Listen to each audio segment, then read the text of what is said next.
یہ پکار دکھ کی پکار تھی، تکلیف میں چھوڑے جانے کی پکار تھی، اکیلے رہ جانے کی پکار تھی، کیونکہ تو نے مجھے چھوڑ دیا۔ حسرت و یاس کی تصویر ہے یہ کلمہ گتسمنی کی تشریح کرتا ہے۔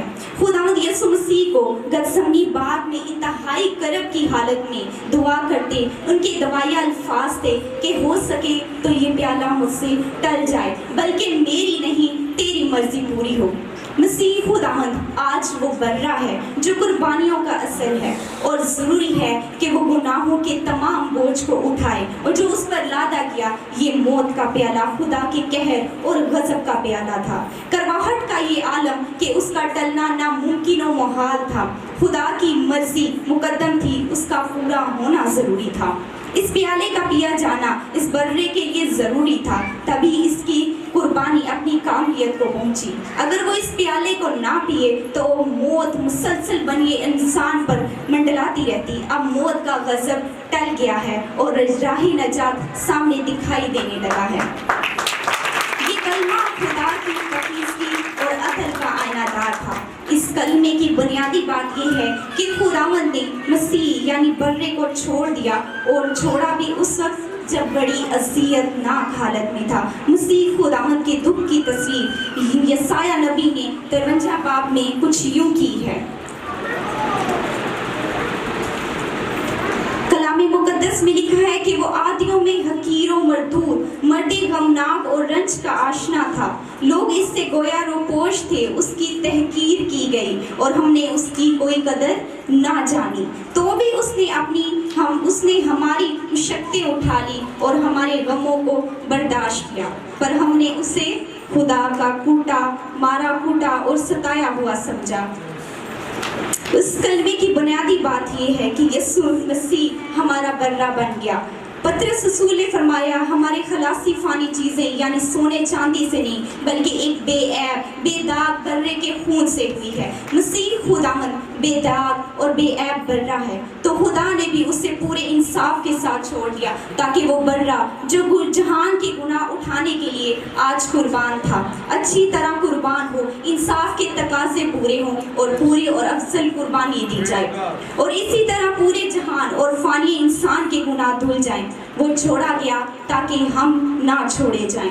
ضروری تھا کہ وہ آج چھوڑ دیا جائے اور خداوند کا غضب نہ خدا بن کر پورا انصاف کرے، پوری قربانی قبول کرے، اور مسیح خداوند کو اس کرب اور تکلیف کی حالت میں چھوڑ دے۔ اس کا چھوڑے جانا اور مار کھانا آج ہمارے لیے شفا بن گیا۔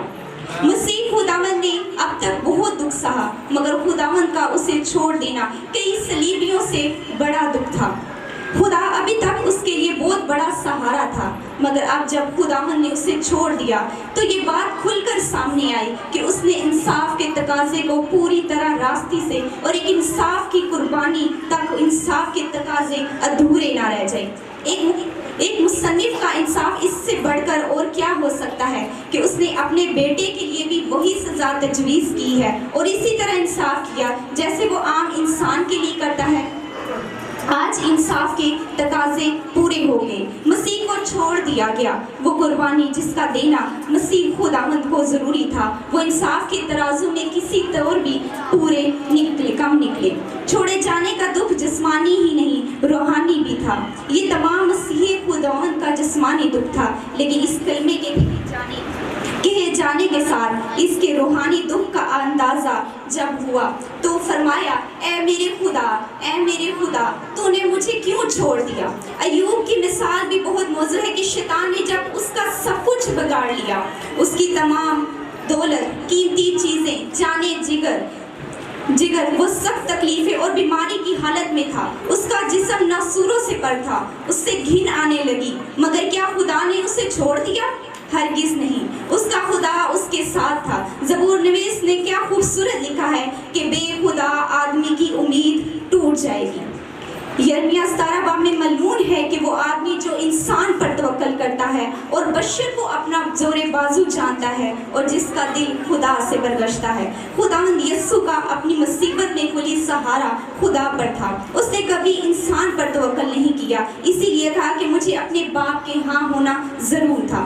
خدا سے علیحدہ ہونے کا دکھ ایک ایسا دکھ تھا جس کا اندازہ شاید فانی انسان کے بس میں نہیں. خداوند یسوع کے لیے خدا سے چھوڑا جانا ایک جسمانی دکھ تھا، مگر اس سے کہیں بڑھ کر ایک روحانی دکھ تھا. اسی لیے فرمایا، اے میرے خدا، اے میرے خدا، تو نے مجھے کیوں چھوڑ دیا؟ یسوع مسیح نے صلیب پر ہمارے لیے کفارہ دے دیا. اسی لیے میرے عزیزوں، یہ کفارہ جو خداوند یسوع مسیح نے ہمارے لیے دیا، آج ہمیں پریشان ہونے کی ضرورت نہیں، آج ہمیں گھبرانے کی ضرورت نہیں، ماتم کرنے کی ضرورت نہیں. یسوع مسیح کے دنوں کو یاد کرنے کی ضرورت ہے جو یسوع مسیح نے ہمارے لیے کفارہ دیا. اس کو دکھ میں گزارنے کی نہیں بلکہ اس کی شکر گزاری کرنے کی ضرورت ہے. اس عظیم ہستی نے ہمارے لیے کفارہ ادا کیا.